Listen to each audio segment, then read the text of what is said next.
What's good, YouTube? Welcome back to my channel. And in today's video, coming at y'all with another banger as usual. And then, as you seen from the title, man, I'm gonna give you guys my review of how the Twitch drop events went for me and how I believe some things. I have a few points to get across about the drops, how I think they did well, and what things they could do next time to make them even better.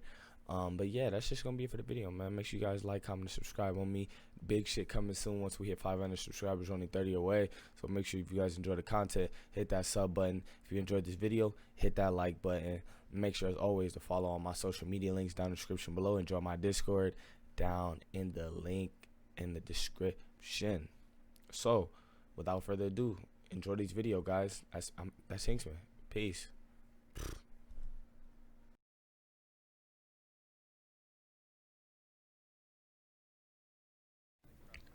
Alright, you guys, man, coming at y'all with the Twitch drop events, and this is my review and what the legendaries are, non-legendaries, how I feel about those said, how it was getting all of these and how I was able to attain all of them. We're gonna be talking about a bunch of things today. So for one, I want to first say thank you to Crytek for this event. This event was a really good event, and it was a very smart move on their part for increasing the community, and I hope that they have achieved that and that our numbers consistently go up and stay up, because that's the biggest question at the end of the day. We've seen the spikes all the way to 50,000 viewers on Twitch and blah blah blah, but what the real task is for Crytek is sustaining these viewers, or sustaining at least a certain portion, because you're of course not going to sustain all of them, but the goal is to try to sustain as many viewers as possible.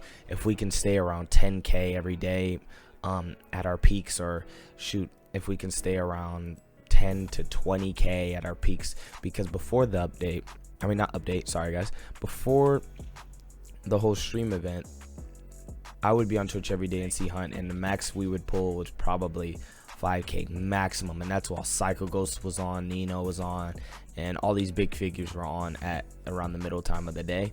So that would be the only time we would see those 5k viewers. Usually we would stay around 1k, maybe 2k at night when Calamity's streaming, or times like that when big heads were streaming. But other than that, we would really only see like close to 1,000, maybe under 1,000 most of the time. So this event definitely helped with that, and I am super grateful, because growing the Hunt community is just a goal that I want to do. That's why I have my channel right here, to help all the Hunt community as much as I can.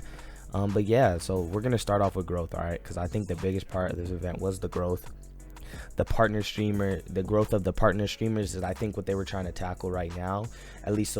So when people come to Twitch and these top heads, if these top streamers aren't people that are trusted streamers to showcase Hunt and show what Hunt is really about, then it's really, people are going to come and they're going to get bored of it. If this random person's up top and he doesn't know what he's doing on the top of the Twitch viewer list, and he's just up there and he doesn't know what he's doing, and people come in and see that, and then they're gonna lose interest. But if they see a top main head or a Crytek partner, somebody that has experience with Hunt and someone that is used to playing it, then they're gonna stay, they're gonna be more intrigued, and they're probably going to purchase the game, which is what we want and what we want to do, and what Crytek, I'm guessing, wants to do.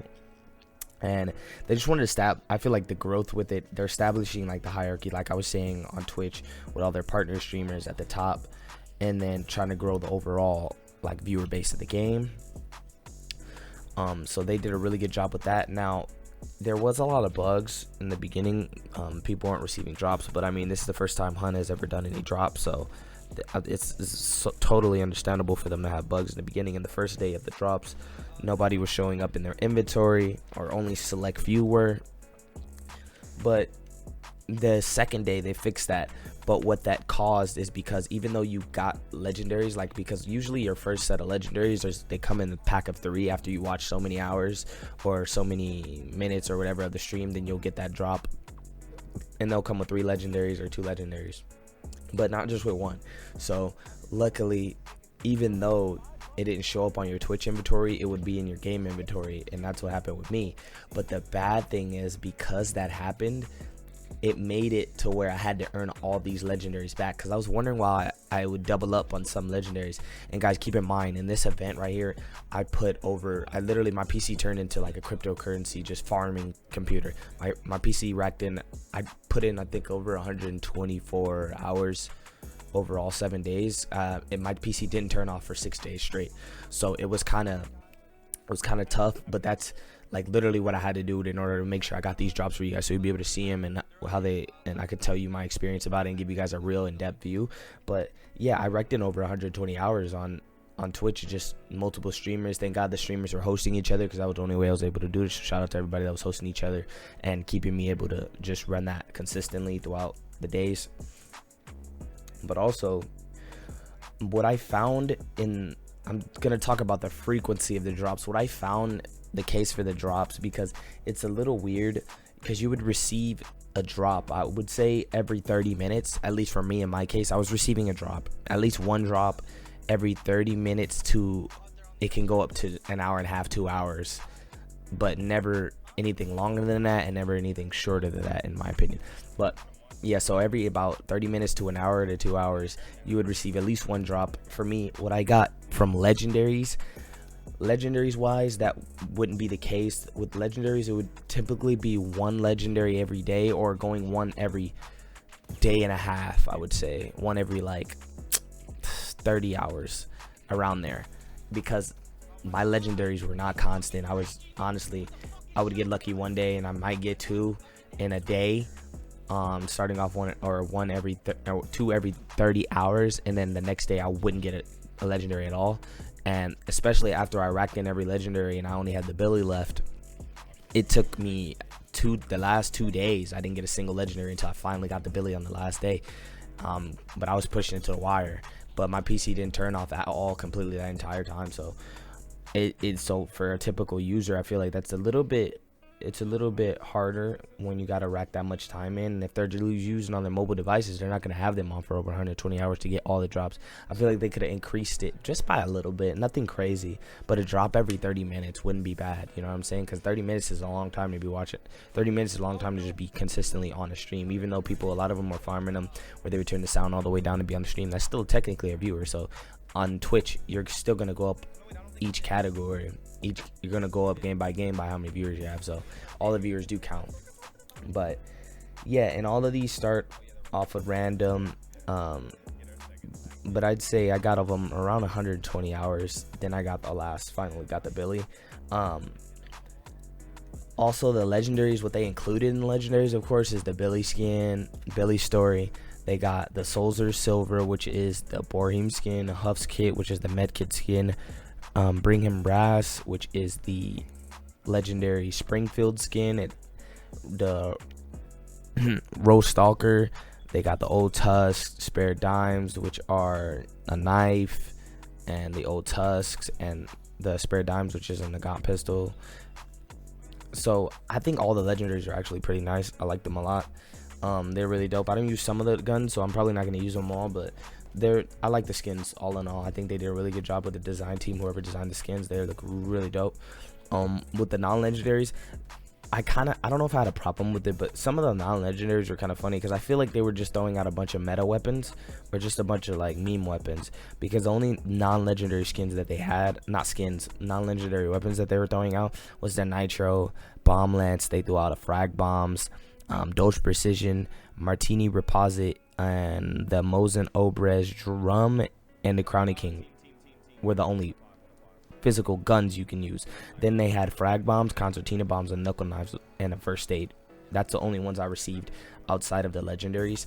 So it's just like a bunch of meme weapons. I don't know if it would have been better if them just run the regular Mosin, the regular Dolch, or instead of running like a Martini Reposit, they just ran a regular Martini. But it was still nice though. I still got a lot of drops, and they ran Hunt Dollars, of course, and Blood Bonds, and they gave out a lot of those, which is really good. So people don't have to always just buy Blood Bonds, and everybody that was watching was getting a good amount of money and Hunt Dollars in game too. So you really shouldn't have ran out of money within the 6 days if you were watching streams consistently, which is good. As for like my closing statements though, even though there was a glitch in the beginning of the game, I think all in all, it was a really successful event, because I saw the growth, and I've seen people basically go from the bottom of being a Twitch partner, from the bottom, and grow their community exponentially. Which is really dope. And even though the community didn't grow as like a whole with Twitch, they did put a lot of good people at the top and help grow a lot of great influencers in the hunt community, which can always help with the growth of our Twitch streams, and can help out with every small streamers and stuff like that when they host or anything like that. If we need advice, we can go to these big streamers. They did a really good job of putting good people in those positions, which is really dope. And for instance, so my friend Subtle Arts, I know him because he's one of the only 2 console streamers for this game. It's him and another guy I know, John Sly Recon. They're both the only 2 console streamers for this game.